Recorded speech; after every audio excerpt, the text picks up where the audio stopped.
সম্মানিত ভিউয়ার্স, আসসালামু আলাইকুম, নমস্কার। আমাদের চলমান কাজের লিন্টার যে গাছ নিয়ে লিন্টার বরাবর করার কথা ছিল, এটা প্রায় হয়ে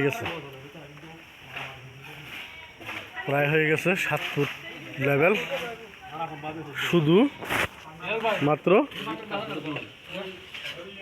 একটি ওয়াল বাকি আছে। এটা আগামী দিন শুক্রবার হবে না, শনিবার দিন হবে। ও যেটা বেডরুম, বাথরুমের কথা বলছিলাম। বিল্ডিং 7 ফুট লেভেল কাজের মান কেমন হচ্ছে একটু জানাবেন প্লিজ। কাজের মান কেমন হচ্ছে একটু জানাবেন প্লিজ, এবং লাইক, কমেন্ট, শেয়ার ও ফলো করে দিন। আমার ইউটিউব চ্যানেল থেকে ঘুরে আসবেন। মনোবিকাশ নামে আমার ইউটিউব চ্যানেল আছে, ওখান থেকে ঘুরে আসবেন এবং ফলো করে দিবেন, সাবস্ক্রাইব করে দিবেন। ইউটিউব চ্যানেলে সাবস্ক্রাইব করে দিবেন। ধন্যবাদ।